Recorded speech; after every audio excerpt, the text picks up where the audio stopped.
All right, I'm back, guys. So now that I got my stuff all straightened out, what I wanted to do today was kind of go over a little bit on like model finishing and some of the tips and tricks that I use to do these models. Now, if a lot of people don't know, so me and Traywick Designs, Chad, who owns Traywick Designs, we collaborate on a lot of stuff. And I usually do the leather work, and Chad, of course, does his models. But usually, whenever he does a new model, I'll be the one to test fit it and also do the finishing and the painting. Do that for two different reasons. One, I enjoy doing it. I really like it. And then the other reason is Chad doesn't like doing it. So it's kind of a win-win for both of us. But then also I take his models that are finished, and then I can turn around and make the holsters and different things that fit them. But anyway, what I wanted to go over was just some of the things that I do to finish these models. Now, a couple of the things that you'll need that come in handy for me, first and foremost, is 2-in-1 filler primer. Now, the reason why I say filler primer is not just primer is because filler primer, any of the imperfections in the print, this will smooth them out and fill them in, just like the name suggests, of course. In fact, you have to be careful sometimes because it'll fill in stuff you don't want it to fill in. But anyway, so that is one thing that comes in handy. Next thing is, of course, sandpaper. Now, I buy these big rolls of sandpaper just because I use them so much. But if you're just doing like one or two models, you can just get like the little squares you can get at like a hardware store, like a Walmart or something. And those will come in handy. And then, in fact, I've actually got, and these are specifically called model maker files. These are little sanding files with different surfaces and different points and everything. These things come in handy with the hard to reach stuff, which I'll show you in a second. Now, you don't need these, but since I do this so much, those do come in handy.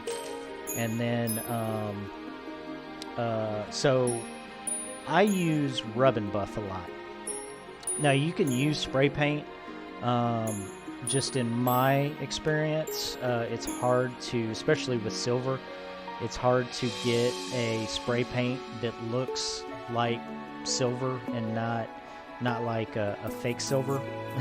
or something, something like a toy. So I use rub and buff a lot, and I'll show you this stuff. It's really easy to apply, and that comes in handy, and it gives a nice look. So you can see on my small screen here, I have a couple of Traywick Designs models, and this is the God, I don't even remember which version. I know this is the Rick O'Connell gun that he uses in The Mummy. I don't remember the exact year gun that it is, but I actually, this is one that Chad sells, and I used the rub and buff to paint this. The only thing different that I did was after I painted it, or did the rub and buff, I went back with some black acrylic and kind of rubbed it in all the crevices and everything, just to give it a nice worn look, because at some point I will be doing the Mummy holster, so I went ahead and did a couple of those. So that's just an example of the rub and buff, of the look of it and everything. And then one of the other ones is the Dark Tower gun. This one I did a little differently, and it just kind of give you two different looks. With this one, I painted everything black, and then went over that, and then did the rub and buff. And as you can see, the black still kind of shows up in all the different little crevices, So it still kind of gives it a little bit of a worn look, but it looks a little cleaner than the Rick O'Connell version.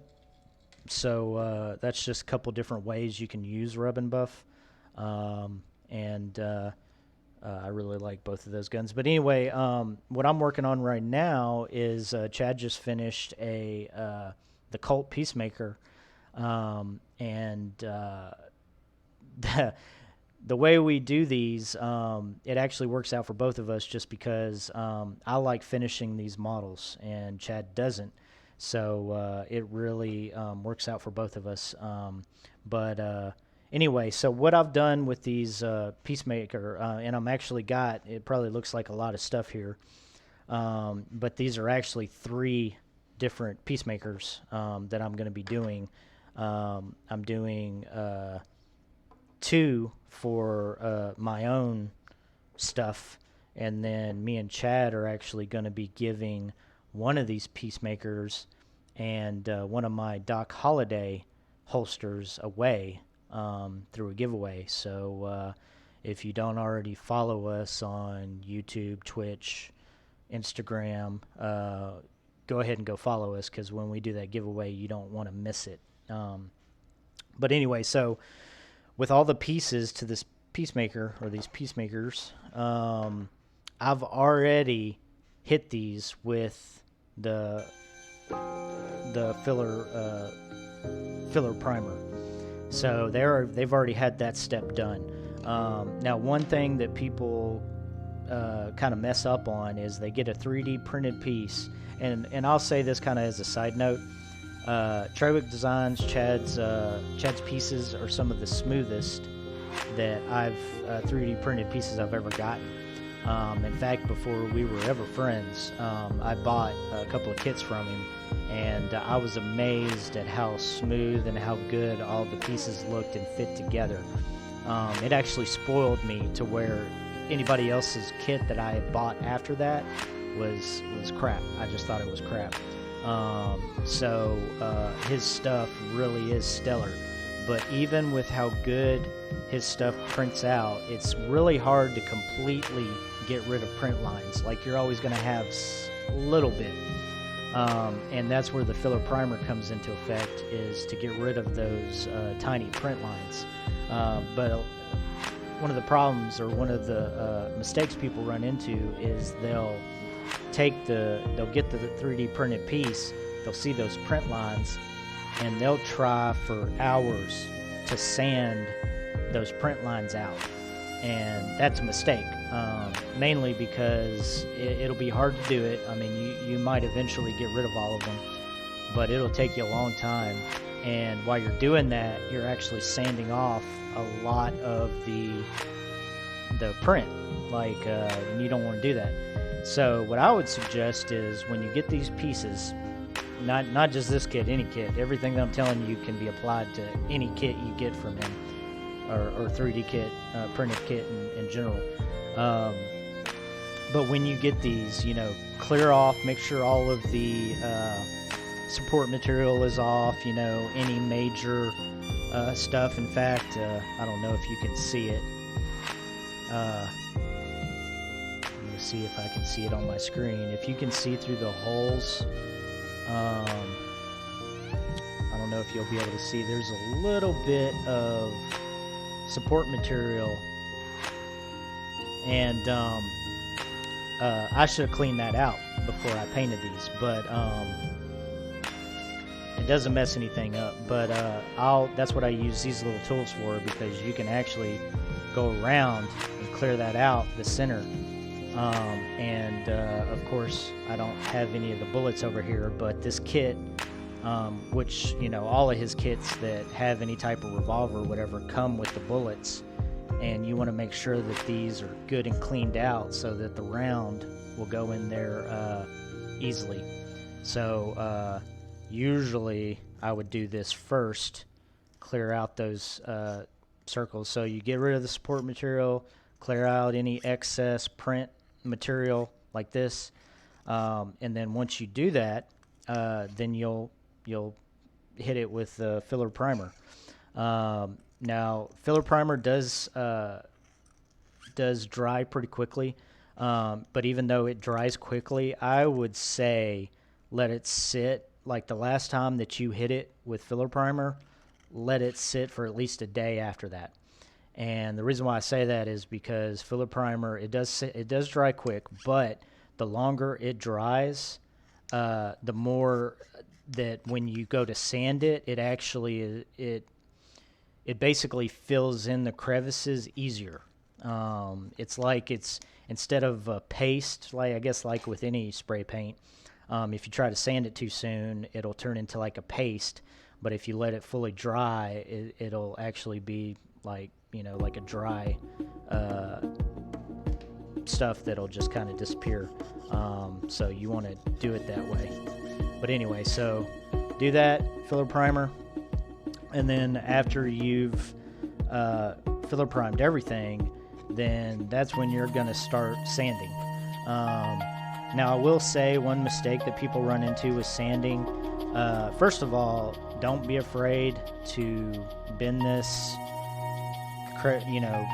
These, the ones that I buy, I do fold them in half, and because the backs are sticky, so I'll fold them in half and just they stick together. But you don't have to do it that way. That's just how I do it.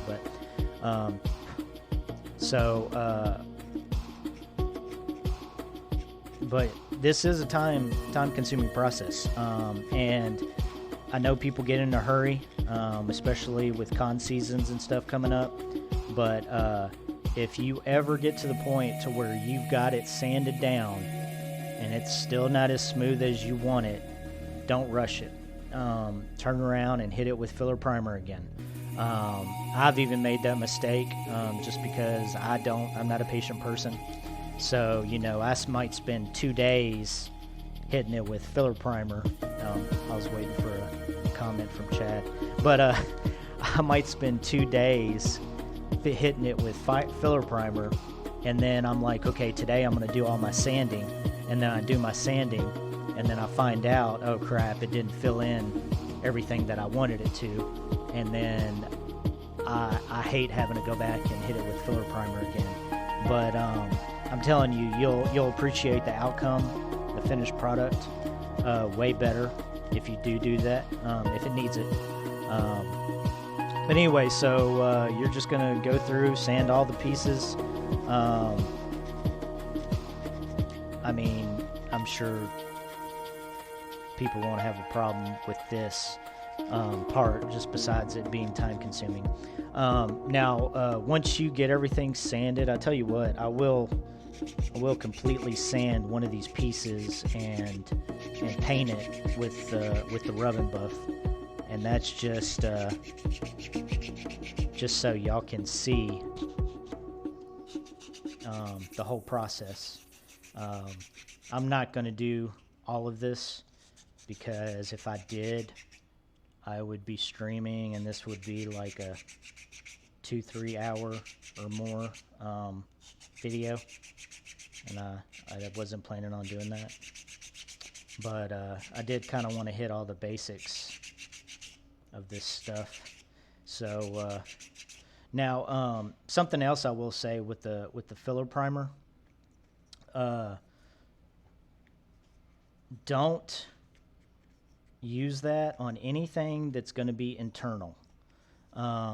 Anything small, any internal pieces, anything that's not going to be seen, don't waste your time doing that, because what'll happen is you'll hit it with filler primer and it'll become too thick, and then it won't function correctly, or in some cases it may not even fit. So you do kind of have to limit yourself a little bit. But as far as any of the outside pieces, as long as it's not something that's got any type of functionality, then, besides just making sure you don't fill in details that you don't want to fill in, whether it be like the writing, like anything along the barrel that has details or anything like that. Of course, you don't want to fill that in too much, because then the details will disappear. Anyway, so now keep in mind when you're sanding, follow the contour of what you're sanding. So like right now, I'm sanding this chamber, and it's round. I don't want to keep my sandpaper flat and just go back and forth, because then I'm going to rub a flat spot in the chamber. Curve your sandpaper around and then sand it. And I know a lot of people watching this probably going to be like, duh. Well, you know, the people that grew up doing this stuff, it may seem simple to you, but the people that have never done it before, it may not. It may be stuff that we take for granted that they don't. So, you know, don't. If it's something that's over your skill level or your head, just ignore it. But anyway, so going through, getting this thing sanded. This really didn't require a whole lot of sanding. It was already pretty dang smooth. In fact, these Bravo Chad are still on here. These printed super smooth. In fact, there's only one spot where I saw a print line where the print actually starts and ends, and it freaking disappeared quick.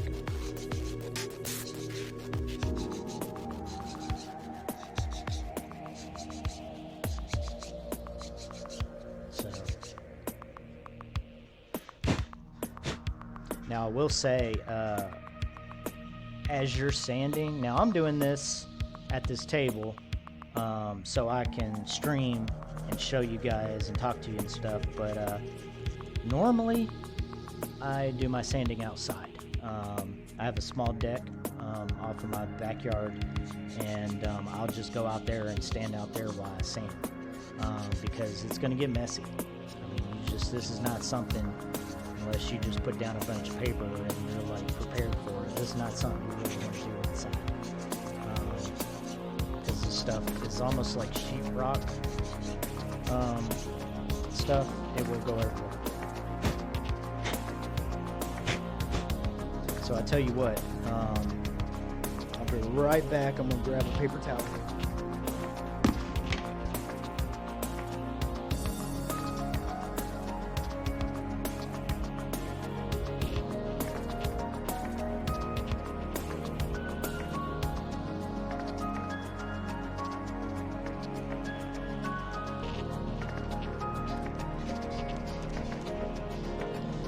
Okay, so I grabbed a paper towel for these pieces.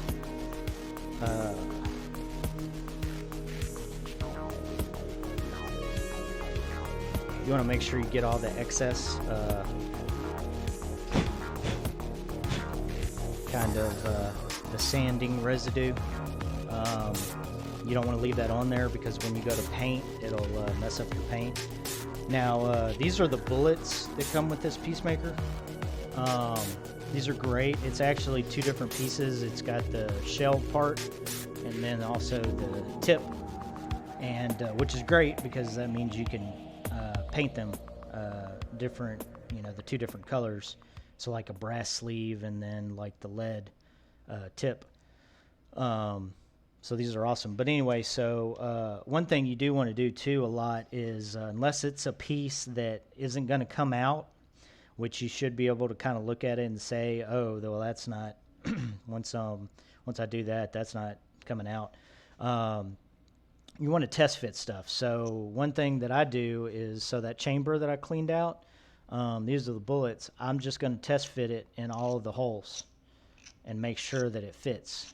Because if there's any spots where it's loose or where it's too tight, you want to go ahead and sand those out before you put the thing together. Because if you put the gun together and you haven't realized that that a piece is too tight, then it's going to be too late. So these are all great. Like they're the appropriate. You know, they'll go in easy. They come out. So that's awesome. So that's good right there. I'm going to be painting these bullets at a different time.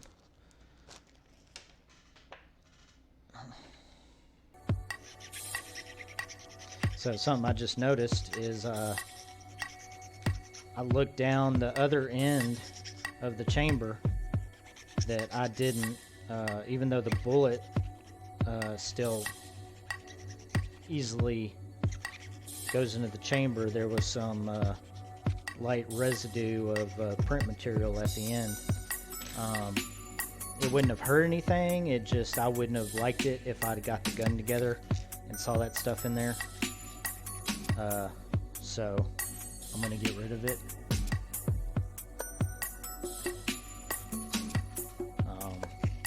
Now, of course, all of this is just, you're trying to make yourself happy with the model.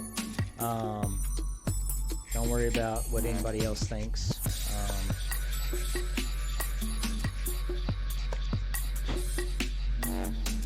So that's also something else. The spots that I saw that had the residue was at the front of the chamber, and so when you have the gun displayed, you can see the front more than you can see the back.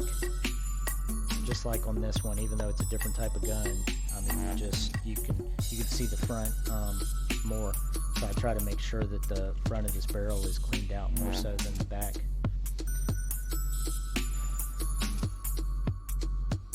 I was trying to get in a hurry, which again is not something you want to do when doing this stuff, because if you do, there's going to be something you miss and something you're not happy with. Now, something else I do want to go over with this stuff is a lot of the pieces you want to, not a lot, let me rephrase that. A few of the pieces might be something that you want to go ahead and glue together before you do the filler primer. And for instance, with the barrels, it has the little sight piece.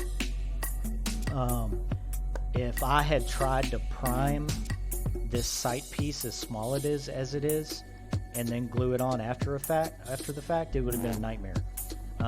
So I actually glued it to the barrel beforehand, and I just used some super glue, let it dry, and then once I did that, I went back and then did the filler primer, and that did two different things. First, it made it easier on me because I didn't have to try to hold that piece to spray it with primer. And on top of that, when I did my filler primer, it filled in the cracks next to where the sight is, so it makes it look more like a finished piece. So that's just kind of a one-off that I realized while I was doing this. It may be something that, depending on your model, of course, a lot of this just depends on the model that you get. I'm just using this Peacemaker as an example. But anyway, so I have one finished chamber here. So I tell you what, one thing I'm gonna do is just to give an example, and I forgot my black paint. Let me go get my black paint.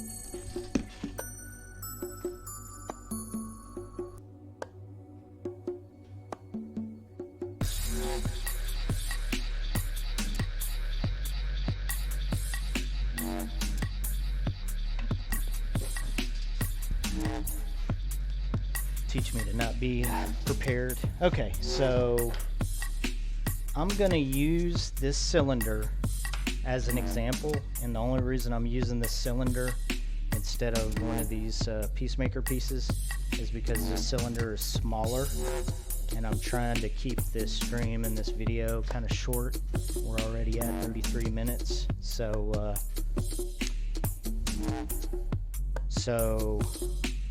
once you get your pieces all sanded down, one thing I'll do is I'll go in with some black acrylic, and I'll actually fill in all the cracks and crevices. So any of the spots where there's like detail that I want to pop out after I do the rub and buff, I'll go in and do all these. So this does take a while, especially if you're doing like a whole gun. I mean, you're talking an hour of doing the black detailing, and then probably another hour of doing the rub and buff. So it takes a while. None of this stuff is really a quick process. So there you go. So if you can see it, I went through and all the little details. I put in the acrylic black, and it'll dry pretty quick. And then once I do that and it dries, I'll go in and do my rub and buff.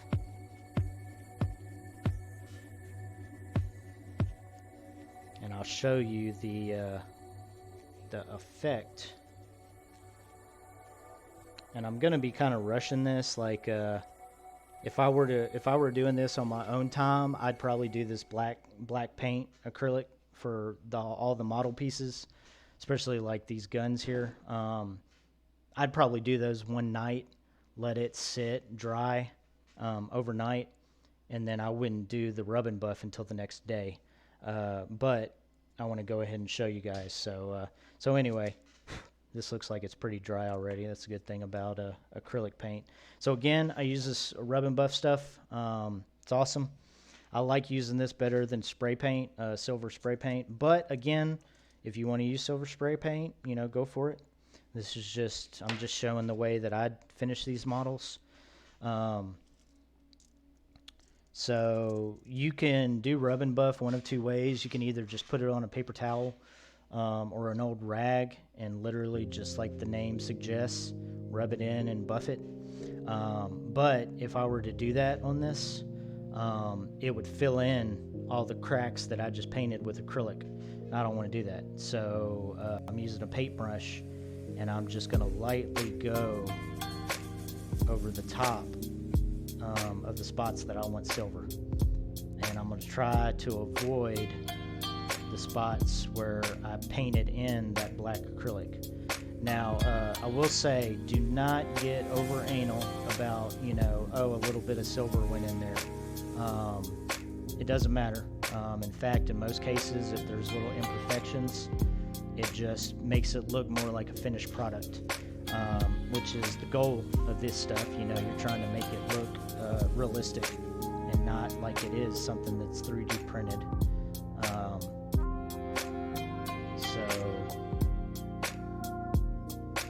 Which, by the way, one of the Mandalorian vests that I make, I actually, when I sell one, I send 6 of these cylinders with it, so I paint these a lot.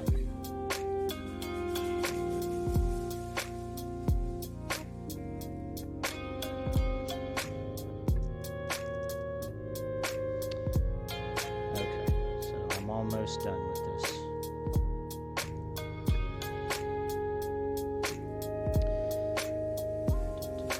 And in fact, if you guys want me to, I plan on posting this video on YouTube just to kind of show anybody that's finishing these models some techniques they might want to use. However, once I get the Peacemaker all finished and all the pieces painted, I'll probably stream the final process of putting it together. Okay. So once you do the rub and buff and get it painted, it does not have to sit long. In fact, almost immediately, I might put it down, get everything painted, go grab a cup of coffee. I love coffee, by the way. And once I do that, come back and you can immediately start buffing it. So with these cylinders, and just with like if I was doing any of the pieces of this Peacemaker, you're just going to go in and start taking a paper towel or an old rag and just start rubbing all the rub and buff. What that does is, I mean, it already looks good when you just paint it, but as you buff it, you'll see that it starts looking more like metal.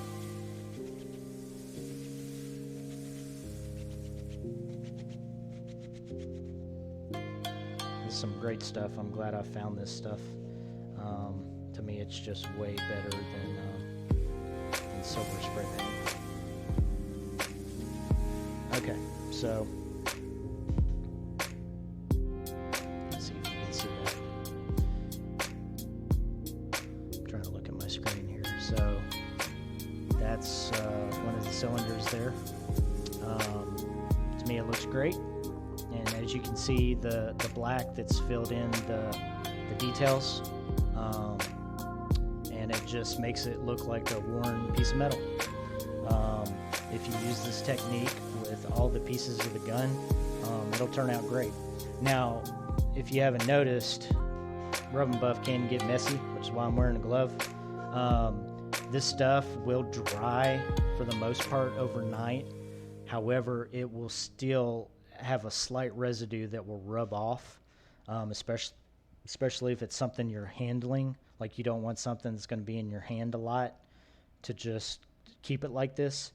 So what I suggest is, after it's dried for a day, go and hit it with some light clear coat. Just lightly mist it, all the spots, and once you do that, it won't rub off anymore, and it actually gives it more of a higher gloss look, which is exactly what I did with these. I hit them with a clear coat once the rub and buff dried for a day. But again, that's just what I've run into. I know if you look up some tutorials online, they'll say that you don't have to. I prefer to, because I don't want that stuff coming off on my hand or on a costume or clothing or whatever if I don't want it to. So that's that. I was trying to think if there's anything else that I wanted to go over. Oh, there is something else I want to go over. Of course, I wasn't prepared to show this because I wasn't very prepared. But with things like the handle, there is a lot of techniques to wood grain and, you know, doing different wood type looks and all that stuff. All that stuff is great.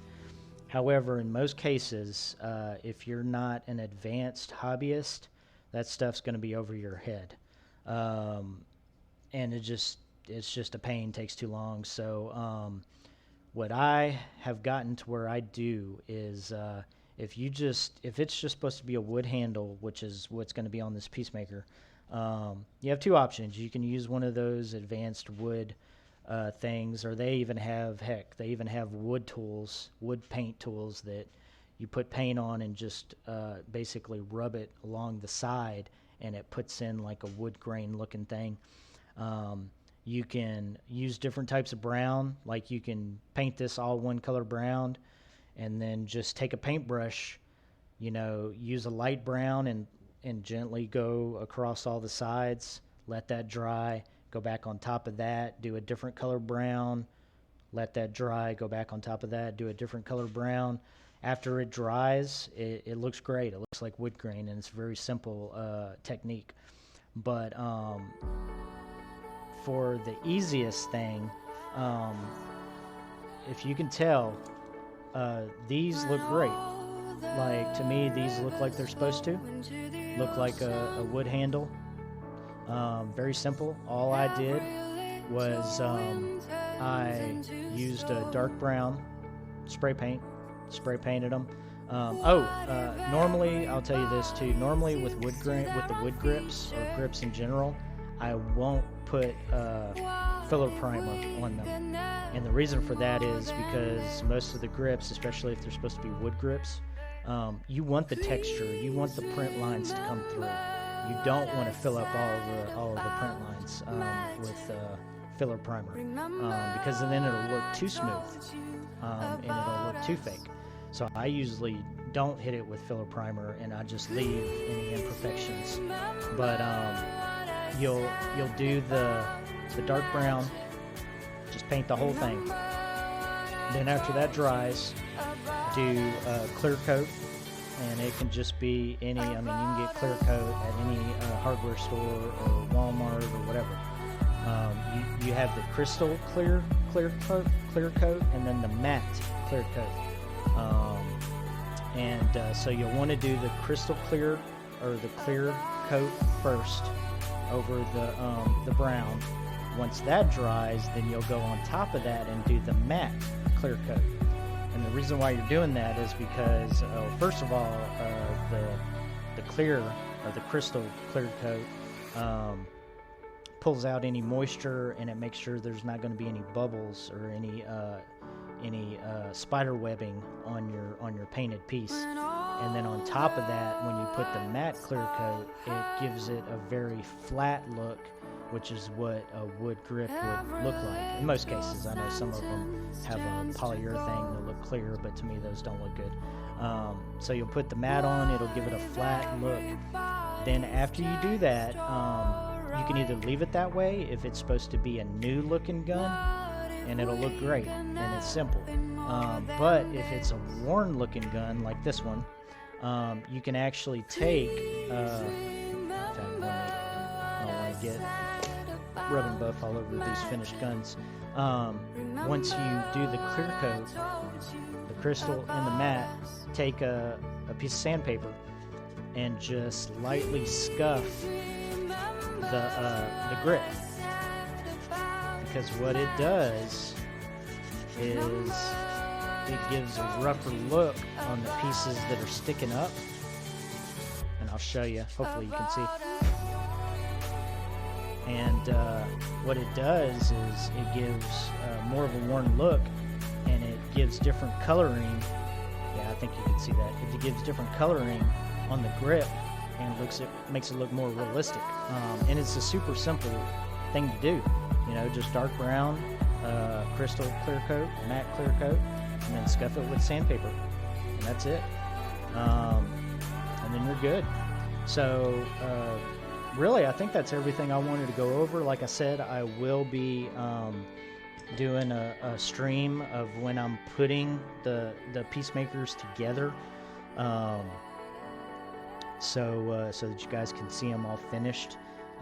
But hopefully this video, and I will be posting this on YouTube in case you want to watch it again, but hopefully this video is giving y'all some tips and tricks, best way to finish these models. I think most of what I said you could apply to any model that you get from Traywick Designs. But you know, me and Chad are trying to create a very social hobbyist community. I mean, me and him have been working together for years now.